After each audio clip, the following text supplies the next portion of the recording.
Woe to Ariel, the city where David dwelt. Add year to year, let feasts come around. Yet I will distress Ariel. There shall be heaviness and sorrow, and it shall be to me as Ariel. I will encamp against you all around. I will lay siege against you with a mound, and I will raise siegeworks against you. You shall be brought down. You shall speak out of the ground. Your speech shall be low out of the dust. Your voice shall be like a medium's out of the ground, and your speech shall whisper out of the dust. Moreover, the multitude of your foes shall be like fine dust, and the multitude of the terrible ones like chaff that passes away. Yes, it shall be in an instant, suddenly. You will be punished by the Lord of hosts, with thunder and earthquake and great noise, with storm and tempest and the flame of devouring fire. The multitude of all the nations who fight against Ariel, even all who fight against her and her fortress and distress her, shall be as a dream of a night vision. It shall even be as when a hungry man dreams, and look, he eats, but he awakes, and his soul is still empty. Or as when a thirsty man dreams, and look, he drinks, but he awakes, and indeed he is faint, and his soul still craves. So the multitude of all the nations shall be, who fight against Mount Zion. Pause and wonder. Blind yourselves and be blind. They are drunk, but not with wine. They stagger, but not with intoxicating drink. For the Lord has poured out on you the spirit of deep sleep, and has closed your eyes, namely the prophets, and he has covered your heads, namely the seers.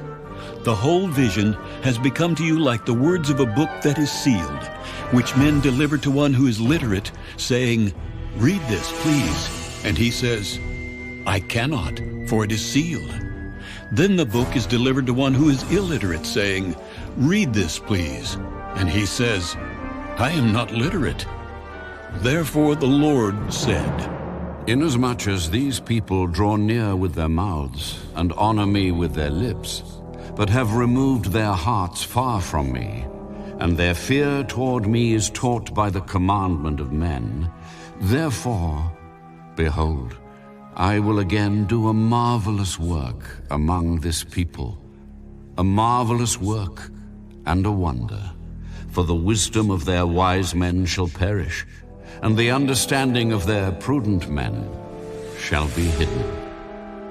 Woe to those who seek deep to hide their counsel far from the Lord, and their works are in the dark. They say, "Who sees us, and who knows us?" Surely you have things turned around. Shall the potter be esteemed as the clay? For shall the thing made say of him who made it, "He did not make me"? Or shall the thing formed say of him who formed it, "He has no understanding"? Is it not yet a very little while till Lebanon shall be turned into a fruitful field, and the fruitful field be esteemed as a forest? In that day the deaf shall hear the words of the book, and the eyes of the blind shall see out of obscurity and out of darkness. The humble also shall increase their joy in the Lord, and the poor among men shall rejoice in the Holy One of Israel. For the terrible one is brought to nothing, the scornful one is consumed, and all who watch for iniquity are cut off, who make a man an offender by a word, and lay a snare for him who reproves in the gate, and turn aside the just by empty words. Therefore, thus says the Lord, who redeemed Abraham concerning the house of Jacob. Jacob shall not now be ashamed, nor shall his face now grow pale. But when he sees his children, the work of my hands, in his midst, they will hallow my name, and hallow the Holy One of Jacob, and fear the God of Israel. These also who erred in spirit will come to understanding, and those who complained will learn doctrine.